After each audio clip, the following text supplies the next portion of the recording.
Good morning, guys. Today we have another Jeep. Yes, it's another Jeep. What we're gonna do is we're gonna swap the factory radio. We're gonna do a Kenwood head unit. Also, we're gonna do a backup camera. We're gonna retain the steering wheel controls, satellite radio. They're gonna use idatalink. That's a good thing in there. We're gonna do a HDMI and USB right here in the cigar lighter. Right now, let's start to taking the dash apart. Dean is going to talk about the product in the bench. So let's get to it.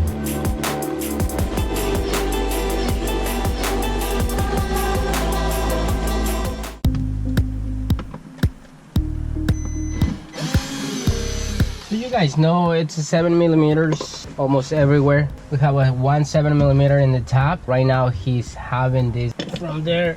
There's window switches carefully. And from here we have another 7mm.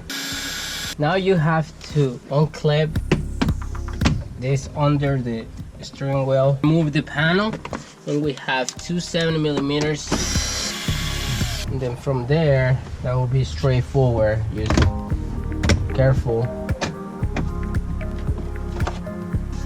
The radio also has 4 7mm. So before you pull the radio out, make sure you don't have CDs. We already checked.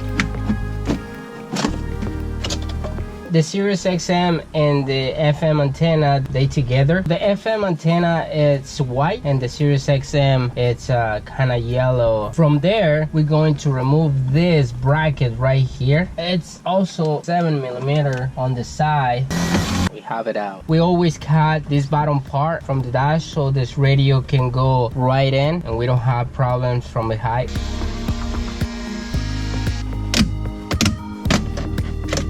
We have our panel. This panel is just clips so you can pop it out. We're going to remove this cigar lighter right here so we can put our HDMI and USB. First thing you're gonna do is take the cigar lighter. It's 2 taps in the corners right here. We're gonna push it so we can bring the metal out and then we can insert our HDMI.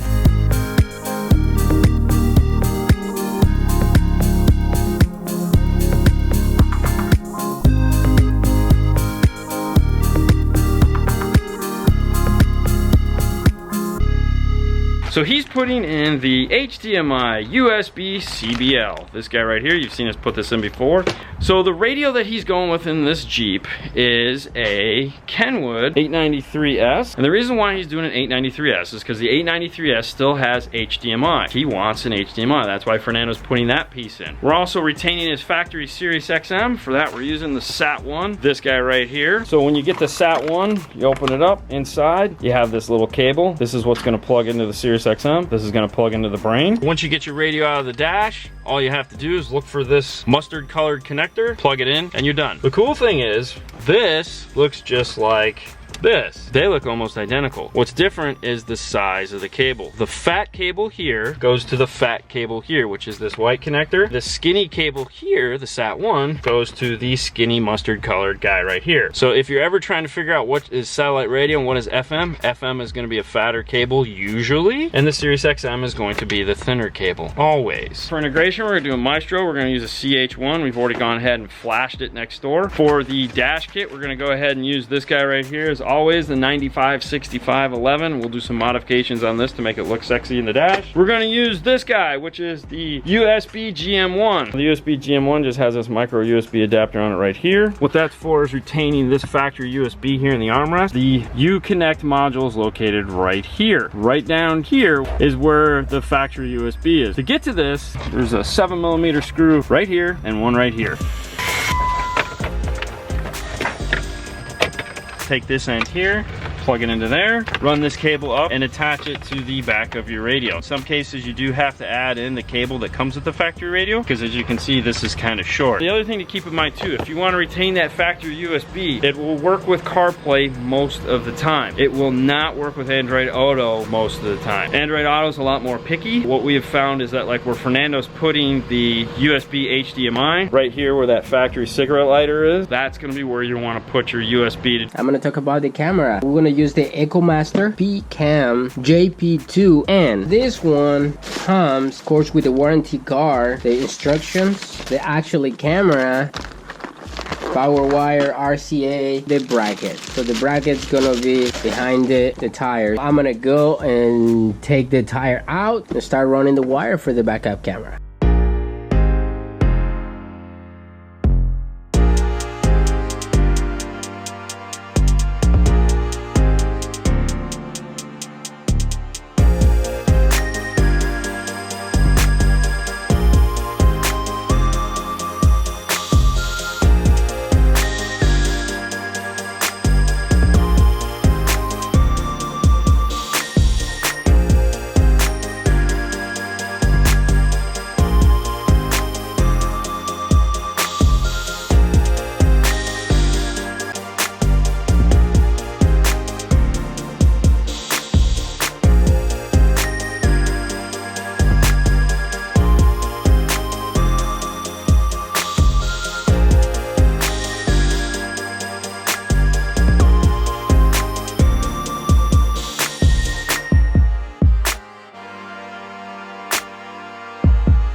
We're doing a CH1.